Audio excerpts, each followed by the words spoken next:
Decode the code की शुरुआत में सबसे पहले हम बात करेंगे टेररिस्ट मूवमेंट की, क्योंकि इसको लेकर एक रिपोर्ट सामने आई है जो कि चिंता का विषय भी है। दरअसल आतंकवादी संगठन इन दिनों एक बार फिर से जम्मू कश्मीर में आतंकी गतिविधियों को अंजाम देने की लगातार कोशिश कर रहे हैं।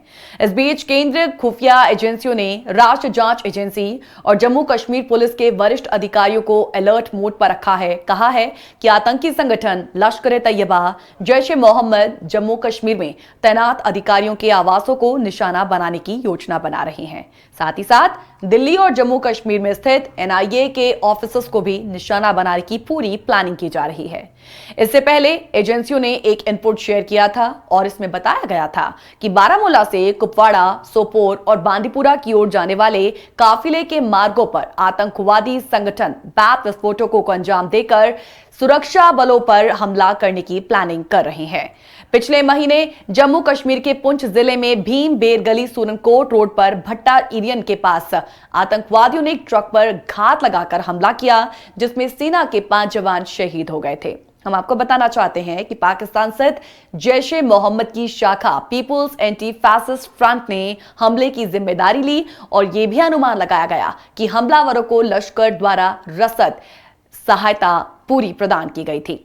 पाकिस्तान स्थित लश्कर कमांडर रफीक नाइक और उसका भाई शमशेर नाई पुंछ के बालाकोट इलाके के रहने वाले हैं और इस बीच बताया गया है कि केंद्रीय खुफिया एजेंसियों ने यह भी सूचित किया कि कुपवाड़ा में तंगधार घाटी में घुसपैठ के लिए पसंदीदा क्षेत्र था, जबकि पुंछ में कृष्णा घाटी जम्मू क्षेत्र में घुसपैठ के लिए पसंदीदा क्षेत्र।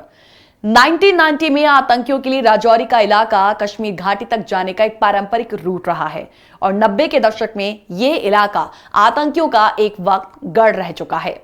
2007 के बाद इस इलाके में पूरी तरीके से शांति बनी हुई थी, लेकिन अब आतंकियों की तरफ से पिछले कुछ समय से एक बार फिर आतंकी वारदात देखने को मिल रही है और पाकिस्तान की खुफिया एजेंसी आईएसआई ने पीर पंजाल इलाके राजौरी और पुंछ में आतंकवाद को एक बार फिर रिवाइव करने के लिए जिम्मा रफीक नाइक उर्फ सुल्तान को दिया है, जो कि मेंढेर का रहने वाला है और इस वक्त पीओके में है।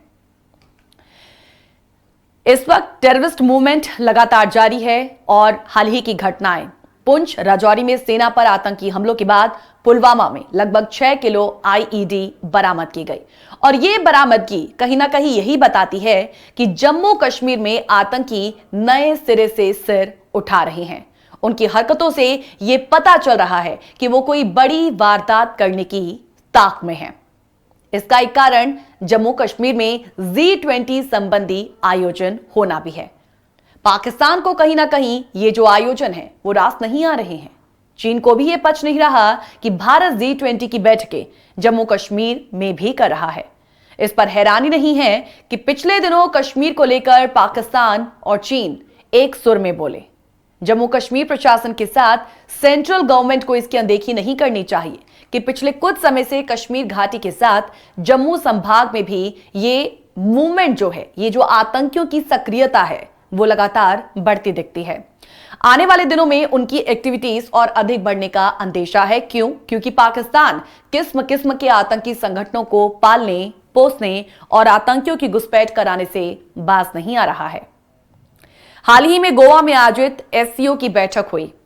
शंघाई सहयोग संगठन की बैठक में शामिल होने आए पाकिस्तानी विदेश मंत्री बिलावल भुट्टो ने जैसे ही तेवर दिखाए और आतंकवाद को लेकर जो कुछ कहा, उससे यदि कुछ क्लियर है तो वो यही कि पाकिस्तान अपनी धरती पर कायम आतंकियों के उन अड्डों को बंद करने वाला नहीं जहां उन्हें प्रशिक्षण देकर भारत भेजा जाता है।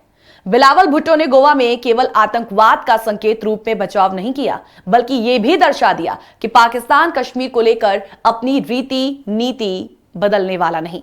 ये मानने के भी अच्छे भले कारण हैं और वो ये हैं कि विदेश मंत्री एस जयशंकर ने जिस तरह पाकिस्तान को खरी खोटी सुनाई, उससे वो चिढ़ा जरूर होगा। वो खिसियाहट में आकर जम्मू कश्मीर में आतंक को और अधिक बढ़ावा देने की राह पर चल सकता है। तो इन सिचुएशंस में भारत को आज अलर्ट होने की जरूरत है और इसी के साथ जम्मू कश्मीर में टेररिज्म विरोधी अभियानों की समीक्षा करने की भी जरूरत है। हाल ही की कुछ घटनाओं के बाद ऐसा करना जरूरी भी हो जाता है, क्योंकि आतंकी गुट सुरक्षा बलों को निशाना बनाने में अब तक सफल रहे हैं। तो अनडाउटेडली आतंकवाद विरोधी अभियान जोखिम भरे होते हैं, लेकिन उसके हर संभव जतन करने की आवश्यकता है कि उनमें सुरक्षा बलों को कम से कम क्षति उठानी पड़े और भारत को अपनी धरती यानी जम्मू कश्मीर में ही आतंकवाद पर अंकुश लगाने के जतन नहीं करने होंगे, बल्कि पाकिस्तान में कायम आतंकी ढांचे को भी टारगेट पर लेना ही होगा।